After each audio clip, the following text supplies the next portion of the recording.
Santapan Harian Minggu 19 Februari 2023. Inilah program Santapan Harian, sebuah program yang mengajak Anda menelusuri isi Alkitab, agar Anda menemukan makna firman Tuhan sesuai dengan konteksnya. Santapan Harian tertuju bagi Anda yang ingin memiliki kehidupan rohani yang segar, kuat, dan sigap. Hari ini kita akan membaca 2 Raja-Raja pasalnya yang ke-23, ayat yang pertama hingga ayatnya yang ke-30. Namun kita akan membacanya pada ayat yang pertama hingga ayatnya yang ketiga. Sebelumnya, mari kita berdoa. Mampukanlah kami untuk mengerti akan sabda-Mu ya Allah, dan kami hendak memeliharanya dengan segenap hati. Dalam Kristus Yesus, Sang Firman yang hidup, kami berdoa. Amin. 2 Raja-Raja 23 ayat 1-3. Sesudah itu, Raja menyuruh orang mengumpulkan semua tua-tua Yehuda dan Yerusalem. Kemudian pergilah Raja ke rumah Tuhan, dan bersama-sama dia semua orang Yehuda dan semua penduduk Yerusalem, para imam, para nabi, dan seluruh orang awam, dari yang kecil sampai yang besar.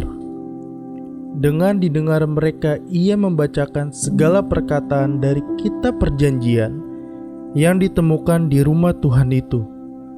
Sesudah itu, berdirilah raja dekat tiang, dan diadakannyalah perjanjian di hadapan Tuhan untuk hidup dengan mengikuti Tuhan, dan tetap menuruti perintah-perintahnya, peraturan-peraturannya, dan ketetapan-ketetapannya, dengan segenap hati dan dengan segenap jiwa, dan untuk menepati perkataan perjanjian yang tertulis dalam kitab itu, dan seluruh rakyat turut mendukung perjanjian itu.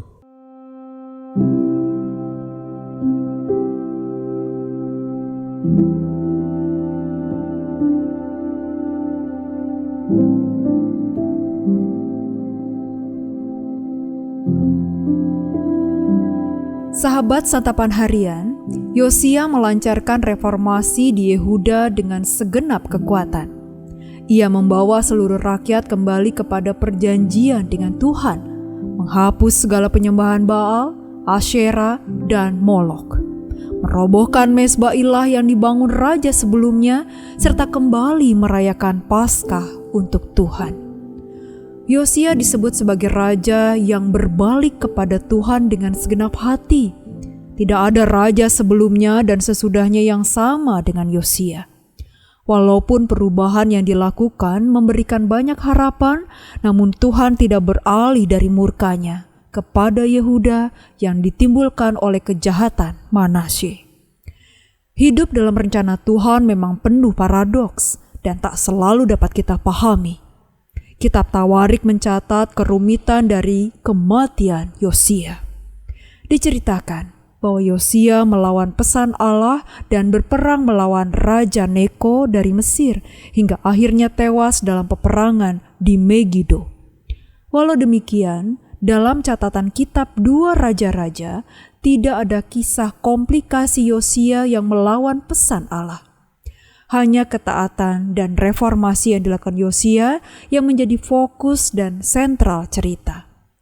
Mungkin kitab 2 Tawarik mencoba menjelaskan kematian diri Yosia dengan lebih mendetail yang menyebutkan kesalahan Yosia. Mungkin kitab 2 Raja-Raja lebih menekankan ketaatan Yosia dan kematian dialaminya sebagai pemenuhan janji Allah bahwa Yosia akan mati dengan damai dan tidak akan melihat kehancuran Yehuda. Memang hidup dalam rencana Tuhan bisa penuh kerumitan dan paradoks, karena manusia terbatas dalam memahami keseluruhan rencana Tuhan. Mati dalam peperangan bisa jadi termasuk kematian dalam damai, dibandingkan dengan mati dalam kehancuran Yehuda karena murka Allah. Atas seluruh kerumitan itu, Yosia memilih taat.